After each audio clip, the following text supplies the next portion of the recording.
La leçon du jour aujourd'hui dans un cours en miracle, c'est la leçon 278.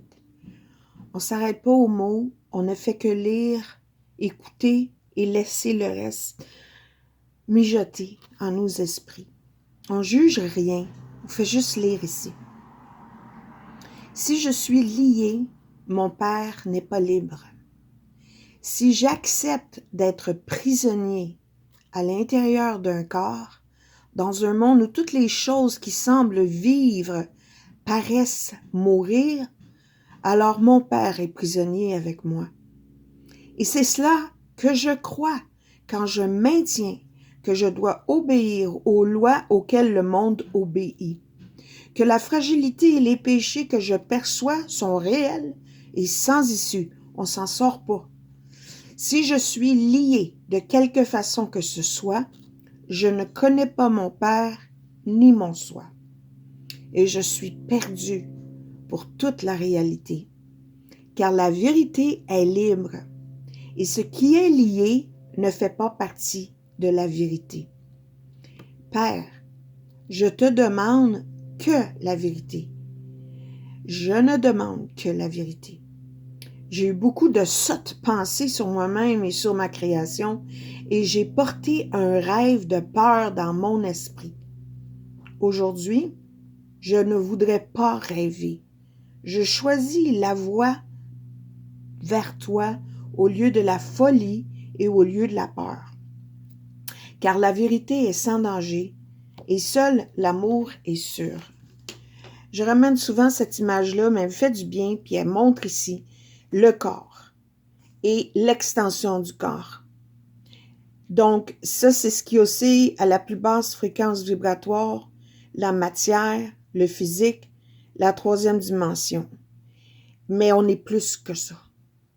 Et là, on est un. Donc, quand on est lié pour se sent prisonnier puis qu'on pense que notre corps, c'est juste ça, on est prisonnier puis on emprisonne la fréquence vibratoire de l'amour de Dieu, la vie. On la laisse pas circuler. On laisse pas cette force, cette puissance de la lumière de la vie agir en nous et à travers nous. C'est ça que ça veut dire, la leçon, en quelque peu de mots. Quand on se pose des questions, des fois, on regarde les yeux vers le haut parce que les réponses sont là. Elles sont là, pas dans le corps, pas dans le cerveau. Le cerveau est dans le corps. On est un en esprit. OK? La leçon aujourd'hui nous dit, la vérité est sans danger. Il y a une belle leçon, la leçon 275. Et elle dit, elle, la leçon 275, que la voix guérissante de Dieu protège toutes les choses aujourd'hui. Entendre, apprendre et comprendre. Ça veut dire que la voix, la petite voix, va nous guider. On a une guidance intérieure, va nous dire quoi faire, où aller, à qui parler, quoi dire, quelle pensée avoir, quelle parole donner au monde. Ça nous rend compte là où on est, c'est personnalisé à chacun de nous, mais ça a le même but que le grand tout. Et ça dit que cette voix-là, parentale, protège toutes les choses. Et ça me rappelle le 9 septembre 2001, j'ai entendu deux histoires à la radio. Un concernait un gâteau de fête et l'autre une entrée à la maternelle. C'est des gens qui ont une personne qui a suivi la guidance intérieure puis une autre qui ne l'a pas suivi. La personne avait fait un gâteau de fête pour quelqu'un, puis elle l'a oublié. C'était un matin chaotique dans la maison. Puis dans l'énervement, elle est partie, puis elle a réalisé qu'elle a oublié le gâteau pour sa bonne amie.